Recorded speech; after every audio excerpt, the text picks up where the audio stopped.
I still remember the exact moment everything changed. It wasn't when my ex left me. It wasn't when she blocked my number, or when I packed the last box of memories into the back of my closet.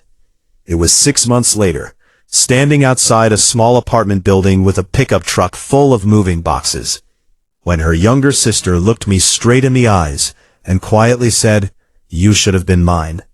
Those 6 words made my heart stop, because until that moment, I thought I knew the whole story. I was wrong. My name is Ethan, and for 3 years I thought I was going to marry Olivia.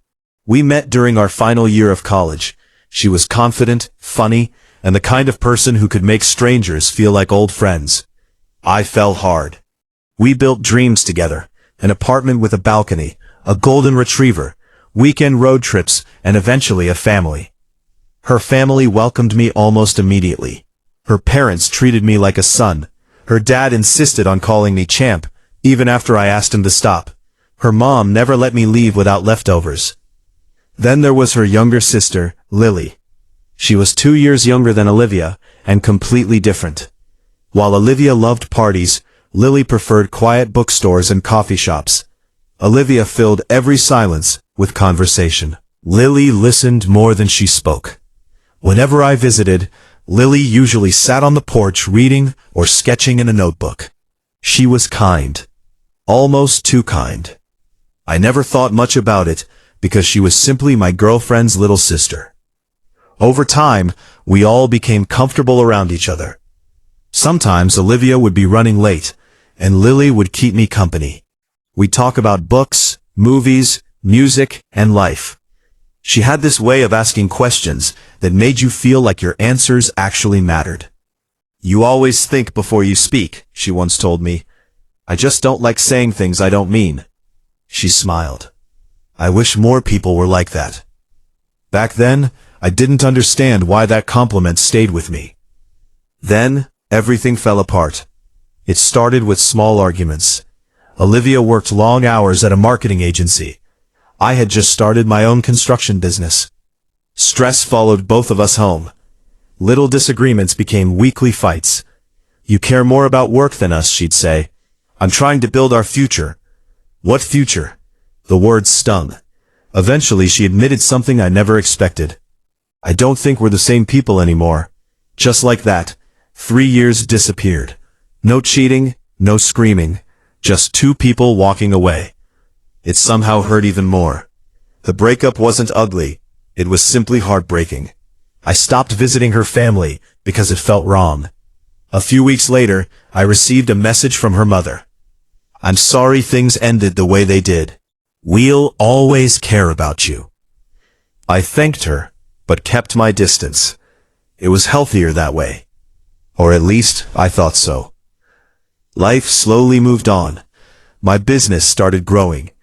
I worked longer hours than ever. The loneliness came in waves, but I survived them.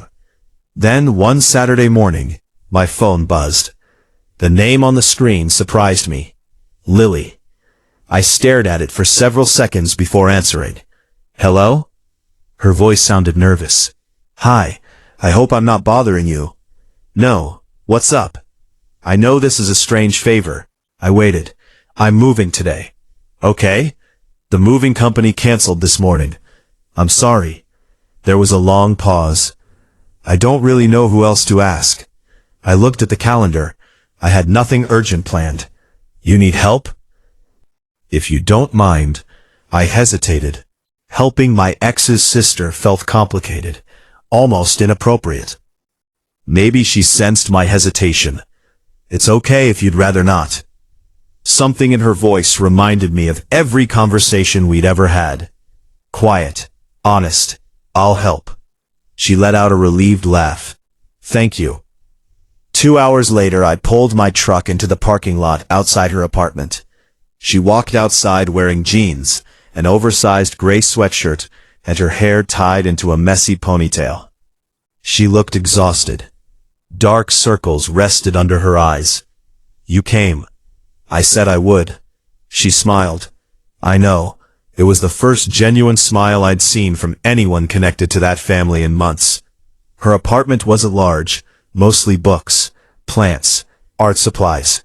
Far fewer belongings than I expected. You don't own much, she shrugged. Hard to collect things when you move every year. What happened? My landlord sold the building. We started carrying boxes downstairs. The work was simple, the conversation wasn't. I asked carefully, "How's Olivia?" Lily kept walking. "She's fine." "Dating anyone?" "I think so." Something about the answer felt strangely flat.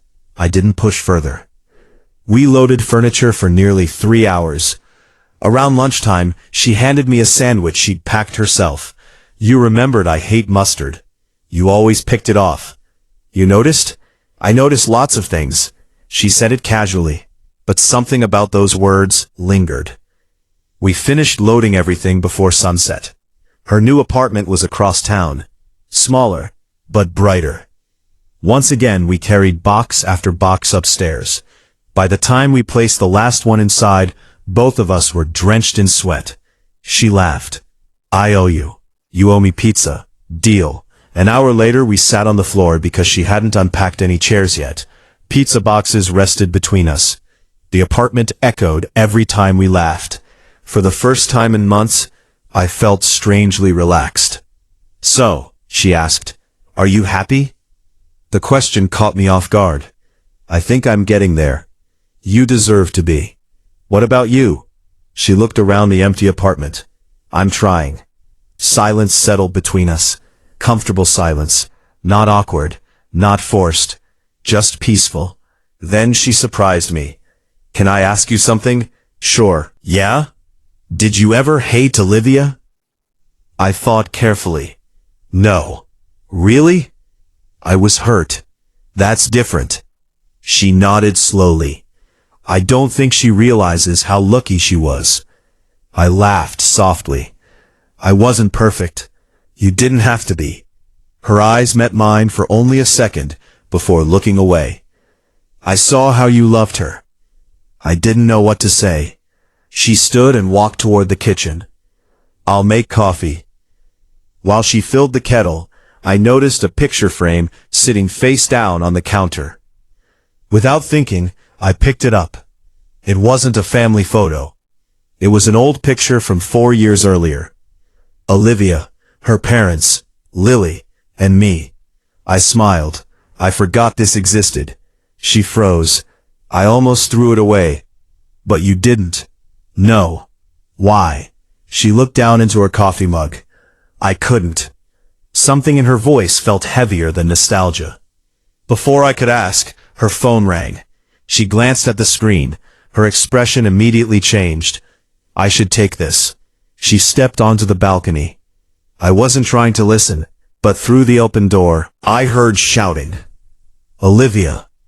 Even without hearing every word, I recognized her voice. "You asked him?" Lily answered quietly. "He was the only person available." "You seriously called my ex?" "He just helped me move." "You know exactly how that looks." "It doesn't look like anything." The argument continued. I couldn't hear every sentence. Then everything became silent. Lily walked back inside. Her eyes looked glassy. "You okay?" She forced a smile. "Family." I nodded. "I should head home." She walked me downstairs. As I climbed into my truck, she suddenly spoke. "Ethan? Yeah? Thank you. For helping? For always being exactly who you are." I drove away confused. Over the next few weeks, I expected that to be the end of it. Instead, she started texting occasionally. Nothing inappropriate. A funny picture, a book recommendation, a recipe she had failed to cook. Sometimes days passed without a message. Sometimes we'd talk for hours. It felt natural, easy. One rainy evening she invited me to a local cafe because she had free tickets to an acoustic music performance. I was going to go alone. "You sure?" I wouldn't ask if I wasn't. The performance lasted 2 hours. We laughed, shared dessert, argued over which singer was best. As we walked back through the rain, she suddenly grabbed my arm to avoid slipping. Neither of us let go. Then she quietly stepped back. Sorry. It's okay. But neither of us mentioned it again. Days later, her father called me. Ethan, Mr. Carter, I heard you helped Lily move. I did. Thank you. It wasn't a big deal. It meant more than you know. Before hanging up, he added something unexpected. You were always good for this family. I sat staring at my phone, long after the call ended. That sentence stayed with me. Not because it made me feel proud, but because it made me wonder if walking away from that family had really been the end. Or if life was quietly leading me back towards something I had never imagined. I had no idea the hardest conversation of my life was only days away.